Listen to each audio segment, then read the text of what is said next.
Boa tarde a todos, né? Eu queria, antes de mais nada, agradecer aí na figura do Sérgio Fausto e da Denise Agger, né? O convite da Fundação Fernando Henrique e da Fundação Bravo, parabenizá-los pelo ciclo, né?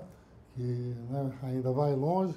Ao professor Humberto, que já é um parceiro aí de longa data, e o prazer de estar compartilhando esse momento aí com vocês, com a professora Sônia, e com o Hans, que é meu colega de infortúnio e né, também né, porque a gente acaba gostando muito do que faz, né, e se envolve muito no que faz, e o Hans tem mostrado isso com brilhantismo. Eu queria aproveitar esse espaço, como nós estamos falando, nós vamos falar um pouco também de região metropolitana, que foi a colocação que se fez no início. Queria realmente pontuar, jogar um pouco os números de São Paulo e da região metropolitana de São Paulo, como paulistas, né, Sérgio? A gente sempre faz isso para impressionar um pouco a plateia, porque dá aquela, né, você situa um pouco. Às vezes impressionar mal. Impressionar mal, em geral impressiona mal, né? Mas mesmo em São Paulo, e principalmente em São Paulo, acaba sendo importante porque a gente às vezes discute questões ligadas à cidade e à região metropolitana, esquecendo do que nós estamos falando, na verdade, em termos de espaço urbano, espaço humano, espaço, né, e do desafio que isso significa. Então, eu sempre pontuo um pouquinho. Eu queria falar um pouquinho do que eu vejo como desafios do SUS e do papel das parcerias nisso, e aí aproveitar a presença da professora Sônia e fazer aqui uma provocação e propor a terceira onda da reforma sanitária, da qual ela é uma das grandes lideranças da primeira e da segunda. Eu gostaria muito de provocá-la com a terceira, se couber uma provocação. Mas São Paulo e a região metropolitana de São Paulo realmente são cidades, é um desafio imenso, como é um desafio o Rio e todas as regiões metropolitanas brasileiras. Mas a cidade de São Paulo, por exemplo, sozinha tem mais de 11 milhões de habitantes. Quer dizer, uma cidade-estado, né, como é a cidade do Rio, é uma cidade que hoje ela tem o absurdo de 6 milhões de veículos circulando na cidade, e aí não há rodízio que resolva, não só em termos de mobilidade urbana, como em termos de saúde da população. 6 milhões de veículos queimando, né, combustível fóssil naquela cidade, mesmo que metade num dia, metade no outro dia por conta do rodízio, é algo insustentável. 3 milhões e meio de imóveis, o que é um pesadelo logístico quando a gente faz combate epidemiológico tradicional, porque no Brasil nós ainda discutimos o combate epidemiológico casa a casa, né? Já tem robozinho fazendo as coisas, mas nós temos que fazer visitação domiciliar 3 vezes por ano em cada domicílio, né? Então, são coisas assim interessantes a gente lembrar nesses momentos. E aí a população e o PIB da cidade, que são, né, em compensação, dentro da cidade de São Paulo, nós temos 1 milhão e 200 mil habitantes em subhabitação, né, que os especialistas e acadêmicos chamam de aglomerados subnormais de habitação, mas que são os nossos cortiços, as nossas favelas e outros que tais. É uma população maior do que a minha cidade natal, que é Campinas, que continua por volta de 1 milhão de habitantes. Espero que não passe disso por muitos anos para tentar ter uma chance. A região metropolitana de São Paulo acompanha, né, de uma forma ou de outra, o gigantismo da cidade, da própria cidade de São Paulo. Ela tem 39 municípios, quase 20 milhões de habitantes. Se for, também uma população que só é menor do que a do próprio estado de São Paulo. Mas óbvio que a cidade de São Paulo é o grande polo de atração e o grande polo de problemas. Quando a gente olha especificamente para o setor saúde, que é do que nós vamos falar um pouquinho hoje, basta ver a quantidade de equipamentos aqui. Esse aqui projeta? Projeta.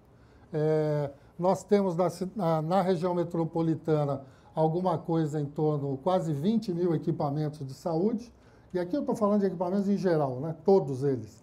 E 14 mil estão na cidade de São Paulo.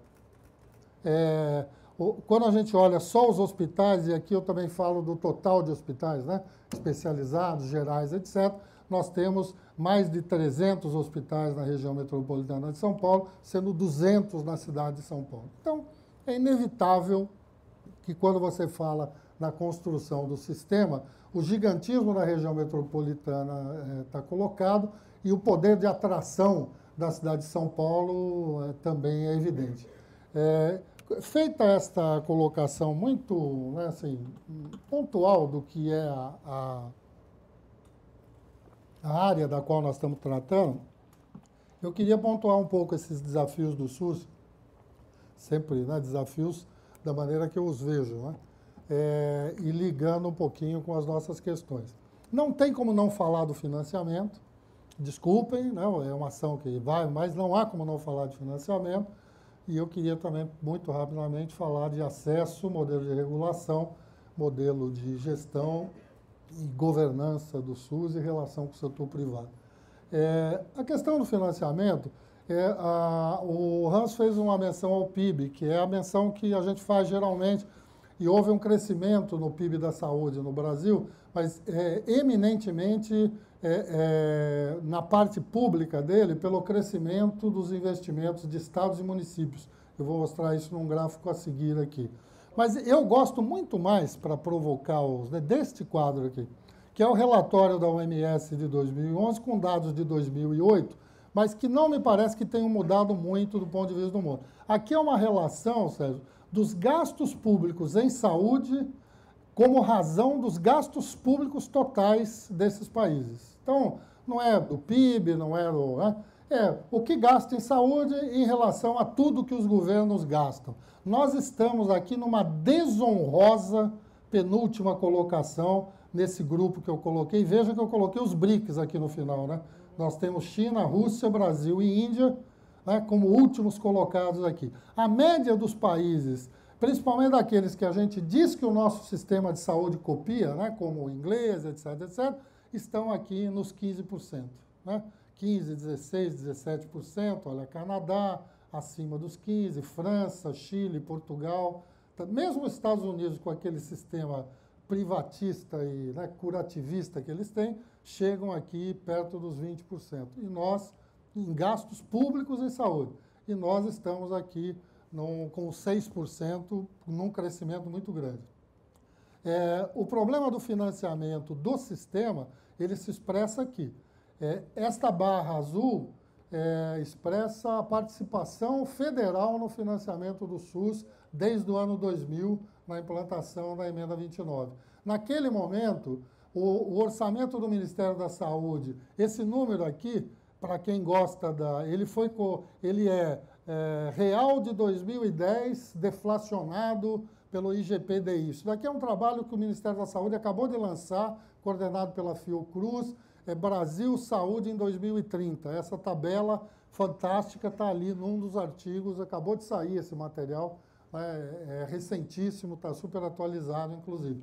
Mas vocês vejam que a participação do federal, ela cai de 59%, 60% para 44% em 2010. Isso fica muito visível aqui, né? O que aumenta a participação dos estados e a participação dos municípios. Então, o próprio crescimento do PIB público nesse período se deu por conta de estados e municípios que investiram mais dinheiro, enquanto o nível federal desfinanciou ao longo dos tempos. Isso é muito cruel. Esse desfinanciamento tem efeitos trágicos na montagem, na gestão do sistema de saúde. Basta olhar um pouco o que acontece na região metropolitana de São Paulo. O recurso federal, isso aqui é ano de 2010, o recurso federal transferido para os 39 municípios da região metropolitana foi de 2 bilhões 300 e picos. E este é o único recurso com capacidade redistributiva, com capacidade de equalização, porque os recursos municipais, cada um, né, aplica o recurso municipal no seu próprio município. Então, a cidade de São Paulo aplicou 4 bilhões e 247 de recursos próprios, os outros municípios somados aplicaram 2 bi e 900 praticamente, e a União aplicou 2.300, isso vem caindo. E este é o único recurso capaz de dar liga num sistema.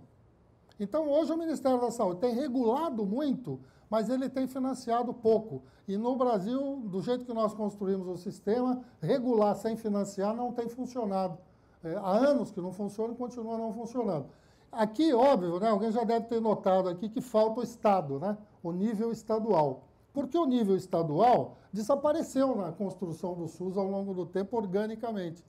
Acho que a luta da reforma sanitária era tão municipalista que sumiu com a instância estadual em algum momento. Ela não tem obrigação de financiamento aos municípios. Na cidade de São Paulo, por exemplo, o Estado tem equipamentos de saúde que atendem a população paulistana e geram um investimento, geram um gasto do Estado de São Paulo de quase 3.800 bi por ano.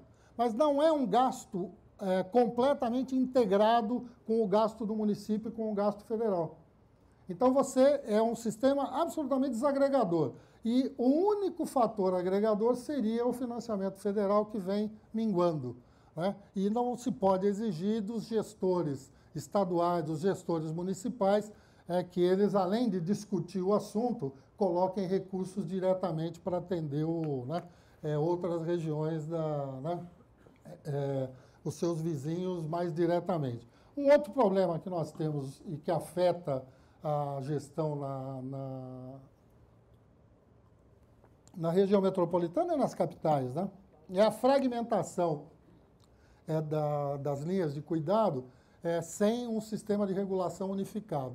O SUS é único porque o gestor é único no mesmo espaço geográfico, esse é o conceito, mas não funciona no mundo real. E essa é uma discussão que vai ter que ser travada em algum momento. Hoje você tem o município como responsável pela atenção primária e nas grandes cidades ele avança para a média complexidade, não há como, ele avança para o diagnóstico por imagem, ele avança para cirurgias de maior complexidade, até porque o Estado às vezes tem a rede, mas elas não se complementam. Agora, isso não tem regulação única. O que significa regulação única? Quem é o dono da vaga? Tudo bem, nós todos defendemos a importância da prevenção, do programa de saúde da família, perfeito. Nós temos na cidade de São Paulo 1.200 equipes, 4 milhões de pessoas cobertas, o ângulo já subiu para 30%, maravilhoso. Quando você localiza um problema, né, de saúde, você tem a unidade básica. Quando ele sobe e necessita de um especialista, começa a ter a dificuldade porque você não tem as especialidades reguladas. É difícil ele sair de uma unidade básica com uma consulta marcada para um cardiologista. É difícil ele sair do cardiologista com um exame marcado para o cardiologista. E é difícil ele sair desses dois com um eventual procedimento cirúrgico ou outro, já num hospital que não é mais regulado pelo município. Isto tudo aqui não conversa um com o outro em lugar nenhum do país que eu conheça. Mesmo com as boas relações políticas das várias instâncias de governo. Em São Paulo, nós não temos problemas de embate da esfera estadual com a esfera municipal há muito tempo. E este problema não se resolve. Porque nem as secretarias estaduais de saúde são donas das vagas, né? Cada sistema é mais ou menos, né, independente, autônomo. Nós vivemos uma certa balcanização do nosso sistema, o que gera um desperdício absurdo, tá? Absurdo, sobre qualquer aspecto que a gente olhe. E eu vou mostrar uns aqui, né, que eu bato, né, sempre que eu posso. No caso da modernização da gestão, e aí acho que a gente entra um pouco nesse gancho do papel das parcerias em relação a isso, eu acho que, né, o que nós temos defendido em São Paulo é que o fator de sucesso é romper os falsos dilemas. A gente tem vivido na discussão da saúde essas duas grandes perguntas. Mais dinheiro ou mais gestão? Primeiro mais dinheiro ou primeiro mais gestão? Né? Isto é uma fraude. Não tem outro nome. Isto é uma fraude. Porque é impossível você melhorar a gestão sem ter mais dinheiro e não adianta ter mais dinheiro sem melhorar a gestão. Então, essas coisas têm que caminhar juntos. E nós temos que discutir de onde vem o dinheiro e o que é mudar a gestão ou melhorar a gestão. Que aí, como o Hans colocou muito bem, o que é melhorar a saúde? Do que nós estamos falando, afinal de contas? Então, tem que abrir esse debate com um pouco mais de... Né? A outra é um dilema que acho que é menos colocado, mas ele está visível em todos os debates, é se o SUS é público ou o SUS é estatal. Tem uma diferença imensa, né? Eu, particularmente, brinco com todos os meus amigos sanitaristas que o SUS foi pensado para ser estatal. tudo que eu li, tudo que eu vi, os documentos, né, era para ser estatal. Na Constituinte, foi necessária uma concessão ao mundo real, porque ou privatizava tudo que tinha de rede privada de saúde nesse país, né, ou tinha que fazer uma concessão, e a concessão foi feita. E foi uma maravilha, né? Juntou, tudo foi para o Ministério da Saúde. Eu tive a oportunidade de passar pelo Ministério, não muito depois dessa junção geral, a junção da FUNASA, por exemplo, aquele absurdo, né, de juntar 4 instituições numa só, e fiquei com a impressão, vocês me perdoem a expressão, porque como eu não sou acadêmico, eu me permito o rabo balançou o cachorro. Quer dizer, ideologicamente, o SUS venceu, o SUS da reforma sanitária, da medicina preventiva, o corpo continuou sendo o INAMPS, não tinha uma vírgula diferente. E aí, metade ou mais do que o SUS fornece à população é contratado na área privada. Continua assim, mesmo em cidades como a cidade de São Paulo, que tem talvez a maior rede de unidades públicas desse país, mesmo proporcionalmente à população. A Secretaria Municipal de Saúde contrata 30 hospitais privados para atendimento da população. E nós temos 18 hospitais municipais com mais de 3 mil leitos. E ainda contratamos a rede estadual. Então, essa discussão se é público ou ele é, sem dúvida nenhuma, público, né? Mas, particularmente, eu acho que em nenhum lugar ficou escrito, né, na lei que ele é estatal. Isso faz toda a diferença quando eu entro na discussão das OS e outras formas, né? Porque se nós vamos romper esses paradigmas, eu tenho que trabalhar com a visão de que eu preciso de mais recursos e de mais gestão. Mais recursos, no caso de São Paulo, a gente triplicou o valor nominal e aumentou em 33% acima do limite constitucional. Nós já estamos chegando aqui em 20%. Na emenda 29, tirando o que você não pode computar, nós temos um hospital do servidor público municipal, por exemplo, que consome 200 milhões de reais por ano, atende o SUS no pronto-socorro, é a maior porta de entrada do SAMU na cidade de São Paulo, e não entra nessa conta, assim como não entram os aposentados. Imagino que no Rio aconteceu, se a gente somar tudo, chega nos 23, 24, tá? Que é o que o pessoal da área financeira faz, né? Na briga orçamentária. Na questão do que melhora na gestão, de novo, essa linha que, né, reforça o que nós temos colocado sempre que podemos juntos, né? A parceria sempre foi uma marca do setor saúde. Só que a mais tradicional se dava no convênio, né? O programa de saúde da família, por exemplo, foi todo ele montado através de convênio. Aliás, no caso de São Paulo, continua sendo, né? O que acontece aqui? Nós, através de uma legislação específica que foi aprovada em 2006, nós criamos uma lei municipal de organização social, que não é a federal. Há uma discussão, o professor Humberto participou muito disso. A lei federal continua com uma DIN, né, com uma ação de inconstitucionalidade, e o voto de relator foi do ministro Aires Brito, que fez uma série de reparos. Na nossa lei municipal, nós tivemos a oportunidade de acolher os reparos do ministro Aires. Todas as questões que ele levantou, processo seletivo, não discricionariedade da qualificação de OS, etc., etc., etc., nós tivemos a oportunidade de contemplar na lei municipal, né, porque ela já é posterior ao voto e, portanto, se adaptou. E em 2007 aprovamos a legislação da parceria público-privado, que aí é uma outra coisa. Aí é uma licitação para uma concessão administrativa na área da saúde, como já existem nos aeroportos, nas estradas, uma série de coisas. Nós propusemos uma legislação na área da saúde e um projeto nessa área. O processo em São Paulo cresceu muito rápido. Nós tivemos as primeiras OS qualificadas em 2007 e hoje chegamos já em 29 contratos de gestão. Também num processo seletivo de shortlist. Nós temos 31 entidades qualificadas, também não é a Secretaria de Saúde, é um sistema, né, similar ao do Rio, e a gente faz um processo seletivo público entre as OS qualificadas, e isso é que define qual a OS que vai ter um determinado contrato. Este modelo nos permitiu, em 8 anos, expandir quase dobrar a rede de unidades próprias da Secretaria de Saúde. Elas eram 545 em 2004 e hoje elas são 945 e contando, porque nós continuamos inaugurando algumas unidades. Só a rede de AMAs, que são as nossas unidades de pronto atendimento, 100 delas 12 horas, de segunda a sábado, as outras 20, 24 horas, só elas hoje atendem mais de 10 milhões e meio de consultas de emergência de baixa complexidade, de atenção básica por ano.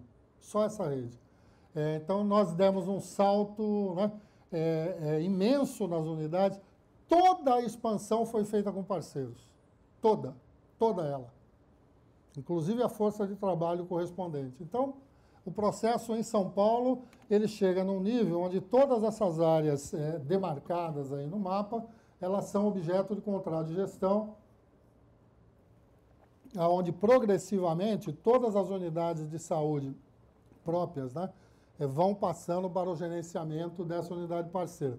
A mais antiga está nessa região da cidade aqui, que é a Zona Leste de São Paulo, onde nós fizemos um hospital municipal, e onde esse hospital e 40 das 44 unidades próprias dessa região estão com a mesma organização social, o que faz com que ela, por orientação nossa, faça o fluxo de referência e contra-referência dos atendimentos e dos pacientes. O crescimento hoje, entre unidades de saúde propriamente dita e serviços, né? Hoje nós temos quase 800 unidades de serviço em modalidades de parceria, seja contrato de gestão, seja em convênio. E depois de ter feito, talvez, o mais ousado plano de cargos e salários para os nossos 43 mil servidores públicos dos vários regimes estatutários do setor público. Mas hoje nós temos 34 mil trabalhadores da saúde com vínculo com os parceiros. Essa expansão nos permitiu passar de 16 para 26 milhões as consultas à população e a reduzir razoavelmente a desigualdade na cidade, porque como você tem uma tragédia do gestor, né, o Hans, o tempo do gestor público, é o tempo entre a decisão e a ação. Muitas vezes nós, gestores, recebemos uma série de insumos, olhamos e falamos assim, temos que fazer alguma coisa aqui, e saímos a campo para fazer. Demora tanto, que quando você consegue fazer, alguém olha e fala assim, quem foi o imbecil que resolveu fazer isso aqui? Porque o mundo mudou de um jeito no período que você fez, que o que você fez ali não adianta absolutamente mais nada na realidade. A diferença de trabalhar com um parceiro que tem regime privado submetido à gestão do poder público, do dirigente público, é que ele constrói, implanta e faz o que você quer, no tempo que você quer, se você tiver orçamento para cobrir, e da velocidade que a iniciativa privada permite. Então, nós colocamos essas unidades todas novas na periferia da cidade de São Paulo. Tem várias apresentações aí que dão detalhe, mas eu gosto de mostrar muito este dado aqui do coeficiente de mortalidade infantil, onde de 2004 para 2010, nós passamos de 15 distritos com menos de 10 no coeficiente para 36 distritos com menos de 10 no coeficiente, do total de 96 distritos da cidade de São Paulo, e reduzimos muito. Vocês vejam a coloração aqui nas periferias da cidade, não sei se dá para lembrar aquele mapa da subhabitação, é este mapa que nós estamos falando, né? A rigor é desse mapa que nós estamos falando. A partir da experiência bem-sucedida, na nossa opinião, das OS, nós trabalhamos um projeto de parceria público-privado, envolvendo 12 hospitais e 4 centros de diagnóstico por imagem, um investimento de R$1 bilhão, mas num modelo onde só os serviços não clínicos estão incluídos na PPP. É um modelo, não é uma questão ideológica, é uma questão de mundo real. A Bahia optou por uma concessão integral, a Bahia é o único PPP na saúde em funcionamento. O Sola teve a oportunidade de participar conosco nesse seminário e dar detalhes. Ele optou por uma realidade dele. Em São Paulo, a nossa decisão foi não ter o serviço clínico na PPP, primeiro porque nós já temos 12 hospitais municipais que estão incluídos na PPP com regime de funcionalismo, mesmo que em sistema de CLT. Segundo, nós temos um modelo de OS. Então, a intenção final do nosso modelo é trabalhar com uma coisa que vai ter o investidor privado com uma concessão de até 15 anos, construindo, equipando o hospital e depois tendo a concessão dos serviços auxiliares, né? Não dos serviços clínicos, e uma OS gerenciando esse hospital novo na parte clínica e nos ajudando, inclusive, a gerenciar o contrato de serviços desse parceiro. Então, nós vamos colocar 2 entes privados trabalhando no mesmo espaço privado, ambos sobre gestão do Estado, mas uma concessão de 15 anos que o investidor colocou recurso, o outro na OS, que tem inclusive a prerrogativa do gestor público mudar a qualquer momento, porque o orçamento é da municipalidade. Para encerrar, eu queria provocar as questões de modelo de governança. Então, assim, só para voltar um pouco, resumindo o que eu estava colocando. Quando eu tento colocar mais recurso e mais gestão, mais recurso, o município, todos os municípios chegaram no limite. Esse recurso só tem um lugar para sair, que é a União. O que não significa impor, não estou discutindo nada disso. Né? Mas faltam pelo menos 150 bilhões de reais na área pública do país. E esse dinheiro vai ter que ser discutido pela sociedade.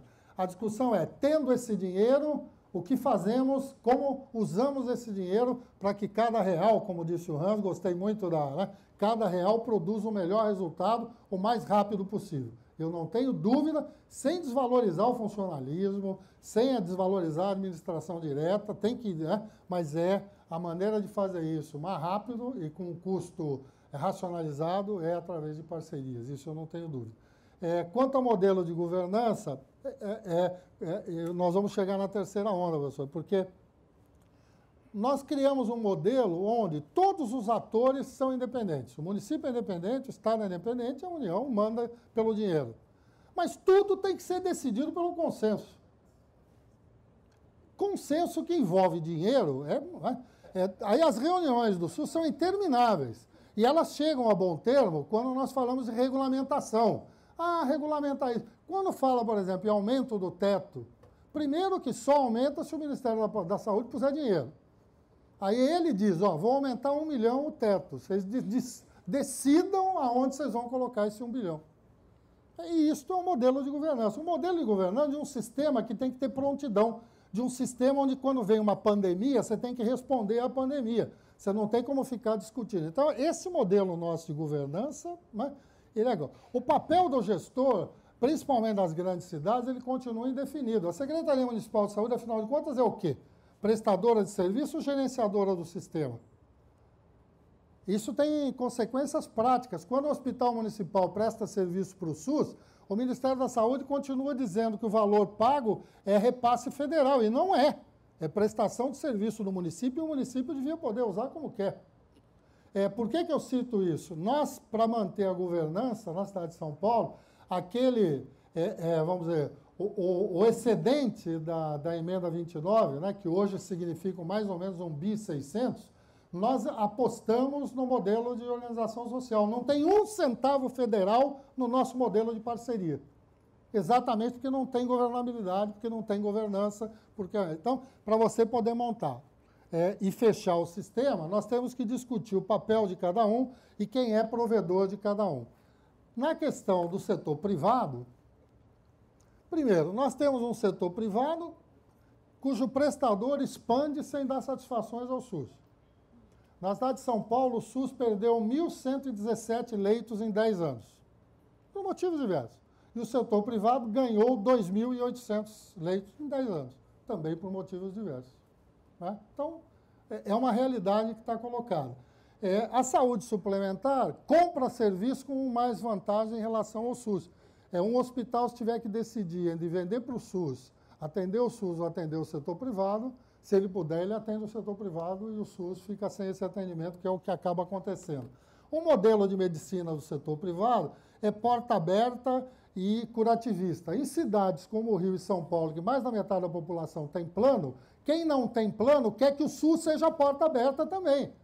A maior reclamação das pessoas é bater numa UBS e ter o absurdo de não ter um cardiologista para atendê-lo, porque ele não foi lá para qualquer coisa, ele foi lá para ser atendido por um cardiologista, porque o vizinho dele tem plano de saúde e vai ser atendido por um cardiologista. Então, esse relacionamento com o setor privado é pernóstico nesse aspecto. E o SUS convive, o Hans e eu, com o usuário surpresa. Ele tem que planejar a rede para 6 milhões e picos de habitantes, e nós para 11 milhões e picos de habitantes, e aí no meio, metade usa e metade talvez use. Mas todo o planejamento que tem que ser feito é para todos, e nós não conseguimos saber quem é o usuário de plano de saúde na cidade. Para finalizar, o desperdício que eu estava dizendo antes. O que o desperdício gera? E eu uso sempre o exemplo de São Paulo, que é para não provocar ninguém. Não por conta... Vai falar, não, você está falando do vizinho. Não estou falando do vizinho, estou falando de casa. O padrão para planejamento de tomógrafos do Ministério da Saúde é de 1 para 1, um equipamento para cada 100 mil habitantes, lá da portaria 1101. São Paulo, portanto, precisaria de algo em torno de 115 tomógrafos. A cidade tem 247 tomógrafos funcionando, fora os que estão quebrados. Mas só 62% deles atendem o SUS. Dos 62 que atendem o SUS, 27 são privados contratados pelo SUS para atender a população gratuitamente. No caso da ressonância, 1 para 500 mil, 23 tomógrafos, né, com alguma margem aí de regionalização, você podia chegar a 25, talvez a 30, nós temos 112 tomógrafos, equipamentos de ressonância funcionando na cidade de São Paulo. Tem 2 ou 3 vezes mais do que o Canadá. E tem só 23 atendendo o SUS, dos quais 13 são privados contratados para atender o SUS. Isso aqui é o mundo real, gente. Isto aqui é o mundo real do desperdício na saúde. Eu sou, assim, um militante anticorrupção. Vamos falar do dinheiro que é jogado pela janela aqui. Tá certo? Porque nós precisamos abrir essa caixa de Pandora que hoje nós continuamos tendo um sistema definido pela demanda, definido pela oferta, não pela demanda. E eu não sou privatista, não quero estatizar o setor privado, pelo contrário. Agora, eu acho que nós temos, entre os desafios que estão pela frente, e aí que eu brinco com a terceira onda, porque em 98, 2000, o SUS vira uma realidade, né? Em 2000, vem a emenda 29 e a regulamentação do setor de saúde suplementar, que acaba completando os sistemas. O que funcionou não é outra discussão, mas isso é o arcabouço jurídico. Eu chamo de terceira onda, a gente rediscutiu o conceito de Sistema Nacional de Saúde, onde você tem um ajornamento do nosso sistema de saúde à realidade que se construiu no país após o SUS, e após a regulamentação, e após a estabilização da economia, e após uma série de coisas que nós temos vivido ao longo do tempo. Parece que nós continuamos construindo o SUS do passado, construindo o SUS que foi a luta da reforma sanitária, não o SUS desse mundo que nós estamos vivendo aqui hoje. E eu vou deixar essa lista para depois, né, porque o tempo já mais do que estourou, o Sérgio já me olhou feio aqui umas 2 vezes, pelo menos. E aqui tem uma série de colocações que são bem decorrentes do que eu conversei agora, do que eu vinha comentando. Agora, a provocação que eu tenho colocado é esse ponto final aqui. Eu não sou e né, não consigo nem ser um estudioso, mas eu tenho procurado alguns dados de pesquisa. Eu não achei outro país das dimensões brasileiras com duplo sistema de saúde e duplo acesso ao sistema. Todos os que eu achei, de uma forma ou de outra, o cidadão opta por um ou por outro, né, os poucos que eu olhei. Ou não tem opção, por exemplo, como na Inglaterra, que só tem o público, porque não tem o privado, não tem como optar. No Canadá, na Espanha, por exemplo, você tem um mecanismo que os servidores públicos optam por um sistema segurador a cada 2, 3 anos, então, ou ele fica no sistema público ou no sistema das MAFRES, lá da seguradora. Talvez algo parecido com o que o Chile teve com as ISAPRES, onde o trabalhador escolhia se ele queria ficar num regime. Eu não estou fazendo juízo de valor de nenhum deles, mas eu não vi nenhum que tenha a realidade do brasileiro.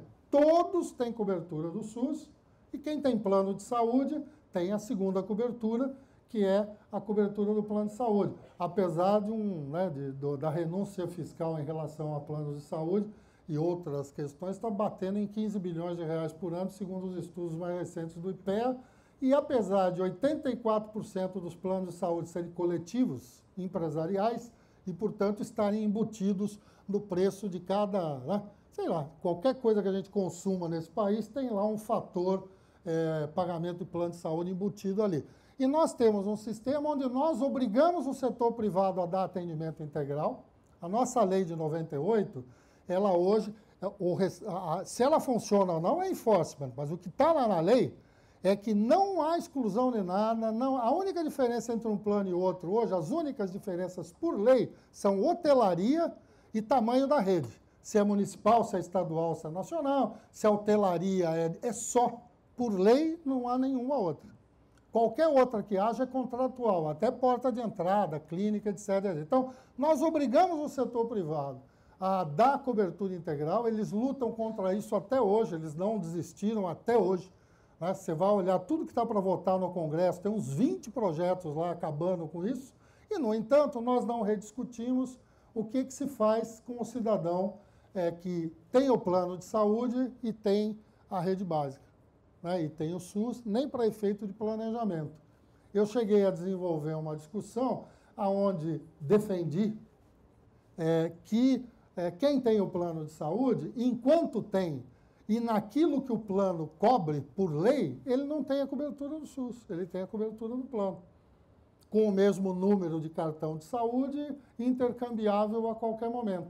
Ele pode, inclusive, sair de um e voltar para outro. Não é retirar o direito de nenhum cidadão brasileiro a ter o SUS, mas é permitir que o gestor faça uma priorização às claras, porque hoje você faz uma priorização epidemiológica. Você presume que nas regiões de maior risco epidemiológico é onde também tem menos usuários de plano de saúde e, portanto, mais usuários do SUS, é onde você vai lá e investe. Pode não ser verdade, porque tem o plano coletivo. E você podia estar obrigando os planos de saúde a dar um outro tipo de atendimento lá. Mas isso é uma provocação complicada de fazer nesse período aqui, mas eu faço com tranquilidade, porque ela realmente é até de alguém que já passou como gestor dos dois setores, e eu tento trazer um pouco a experiência que eu vi nesse período para contribuir da melhor maneira possível com o debate. Muito obrigado e desculpe aí pelo tempo estourado.